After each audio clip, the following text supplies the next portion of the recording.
So let me get this straight. Kate allegedly dodged meeting Meghan because she was watching out for Harry and wanted to make certain no one takes advantage. Give me a break. This is the same woman who supposedly sits around watching Suits and getting intimidated by an actress. Yet she's the future queen. The Daily Mail wants us to believe Kate's initial reluctance came from a good place. But all this proves is that she's an insecure, jealous brat who couldn't handle another woman getting attention in the family. Kate has always been lazy and uncharismatic, coasting on her position while doing the bare minimum, and the second Meghan showed up with actual intelligence and a strong work ethic, Kate and William both went into full sabotage mode. They tried to undermine Harry and Meghan from day one because they were threatened that Harry found genuine happiness, threatened that Meghan was everything Kate isn't. And now, years later, they're spinning these pathetic PR stories trying to reframe Kate's petty behaviour as concern for Harry. Girl, we see you. You've started this toxic mess with your jealousy and manipulation, and no amount of Daily Mail spin is going to change that. The whole family made it clear from the beginning that Meghan was never welcomed, and Kate was leading the charge.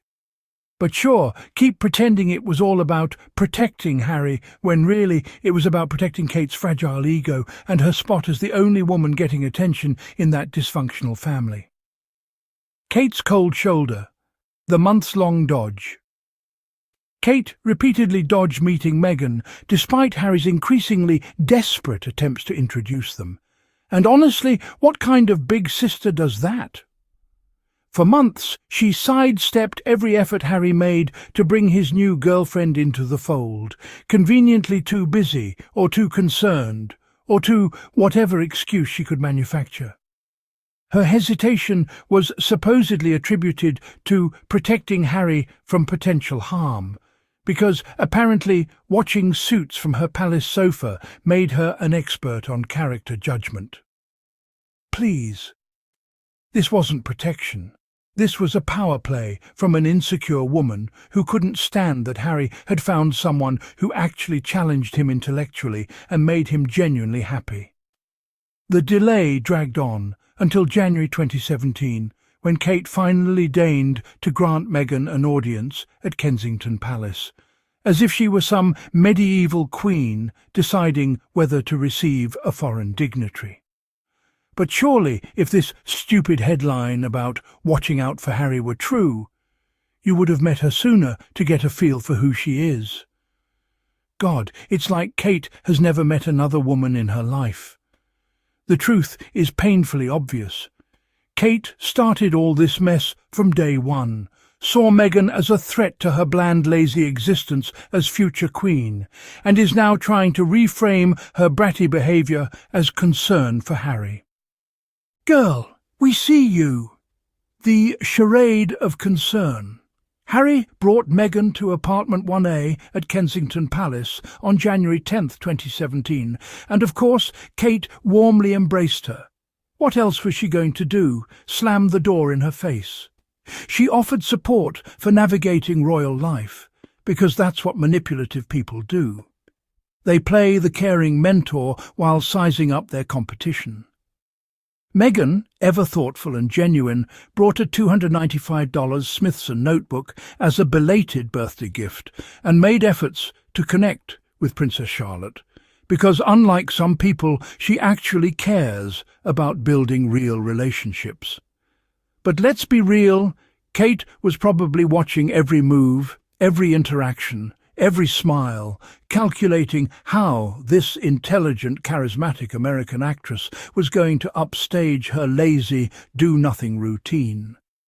The warm embrace and promises of "if you need anything at all" were just Kate putting on her perfect princess performance, all while her insecure mind was already spinning with jealousy that Harry had found someone who actually brought substance and star power to the family.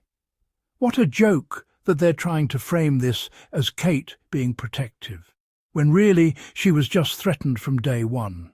Public statements of support. When Harry got down on one knee and asked Meghan to marry him in the gardens of Kensington Palace's Nottingham Cottage on November 4, 2017, the then Duke and Duchess expressed their joy at the news of an upcoming royal wedding. In a statement released by the couple at the time, Kate and William declared that it had been wonderful getting to know Meghan and to see how happy she and Harry are together. Indeed, when the newly engaged couple sat down with the BBC's Mishal Hussain at Kensington Palace to discuss their engagement, Meghan spoke highly of Kate and William and their budding relationship as she prepared for life in the royal fold. Harry explained that his brother and sister-in-law had been longing to meet Meghan and that their first introductions had gone without a hitch. Meghan then chimed in to describe her soon-to-be sister-in-law as wonderful, before Harry added that Kate had been amazing. At the time, the fond feelings between the so-called Fab Four appeared mutual, or at least that's what they wanted the world to believe. Royal families' private reservations. About the whirlwind romance. Behind closed palace doors, William wasn't buying what everyone else was selling about Harry's fairy tale romance. He had serious doubts about how fast this relationship was moving, and honestly, who could blame him? Royal biographers have since claimed that William saw right through Meghan's game plan from day one, recognising exactly what her endgame was when it came to marrying into the most famous family on earth. But here's the kicker. It wasn't just about the speed of their courtship that had William and others in the family side-eyeing the situation.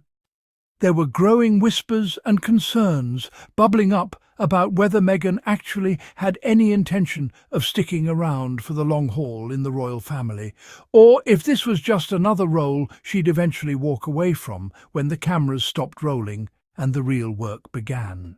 The bridesmaid dress incident reports in 2018 suggested that Kate and Meghan had disagreed over bridesmaid dresses during Princess Charlotte's fitting in the build-up to Harry and Meghan's big day, with initial claims stating that Meghan had made Kate cry during the heated row.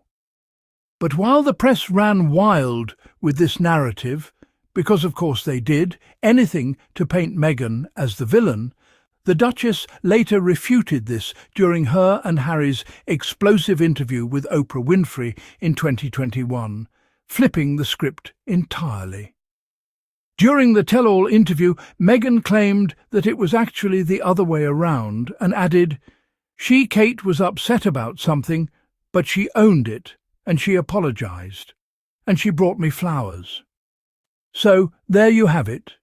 Kate was the one who got emotional and needed to apologise. But naturally, the British tabloids couldn't resist their favourite pastime of making Meghan look like the bad guy. It's almost like they've never heard of fact-checking. Or maybe they just don't care when there's a biracial American woman to tear down. Kate crying and then bringing flowers. Sounds like guilt to me. But I'm sure the Daily Fail will find some way to spin it as her being the bigger person. The tea that turned toxic. Kate and Meghan sat down for tea at Kensington Palace in June 2018, barely a month after the fairy tale wedding at St George's Chapel. And what should have been a chance to mend fences became yet another example of Kate's inability to handle another woman in the spotlight. During their conversation, Meghan apparently mentioned that Kate's hormones after childbirth might have affected her memory about something trivial, a perfectly reasonable, empathetic observation that any supportive sister-in-law would have taken in stride. But not our precious future queen. Kate immediately objected to what she deemed a personal comment, snapping back that they weren't close enough for such discussions. How rich is that? She avoided meeting Meghan for months, kept her at arm's length from the beginning, but then has the audacity to act wounded when Meghan tries to be understanding about post-pregnancy brain fog. This is classic Kate, playing the victim while simultaneously refusing to let anyone get close to her. She wanted to keep Meghan in her place, make it clear who the real princess was, and God forbid another woman show any warmth or emotional intelligence. It's transparent insecurity dressed up as boundaries, and it perfectly captures how Kate weaponized every interaction to maintain her fragile position as the golden child who could do no wrong. William's finger-pointing meltdown. Exposed. William couldn't help himself. He just had to insert himself into the drama and escalate things to a whole new level of toxicity. The future king actually called Meghan rude to her face, because apparently pointing out Kate's selective memory about her own hormones is the crime of the century in their precious palace.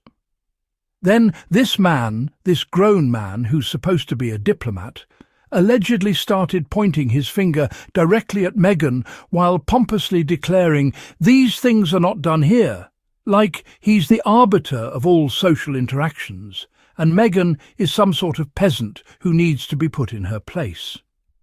But here's where Meghan showed exactly why they were all so threatened by her from day one.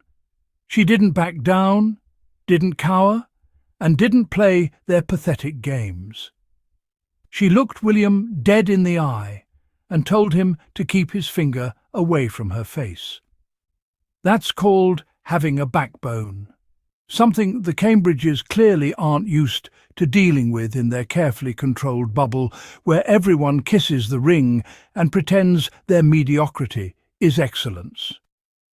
William's aggressive behaviour just proves that this whole family operates on intimidation and hierarchy. And the second someone refuses to be bullied, they lose their minds. Competing stories. Cloud the truth. The article frames Kate's initial avoidance as protective concern for Harry, painting her as the watchful, substitute big sister who wanted to make certain no one takes advantage of her vulnerable brother-in-law. Yet social media commentary tells a starkly different story, with users suggesting Kate was jealous and insecure about losing Harry's attention to an intelligent, charismatic woman who threatened her position in the royal spotlight. Multiple accounts from royal biographers and memoirs provide competing versions of events. Christopher Anderson portrays Kate's reluctance as coming from a good place, while Phil Dampier claims William saw right through Meghan's intentions and Harry's own memoir. Spare details escalating confrontations over everything from borrowed lip gloss to hormonal comments that culminated in William pointing fingers and Meghan being labelled rude. The result is a muddled narrative where readers are left to pass whether Kate was a concerned sister-in-law exercising appropriate caution, an insecure woman threatened by another's presence, or something else entirely, with each source seemingly designed to cast its subject in the most favourable light possible while contradicting the others.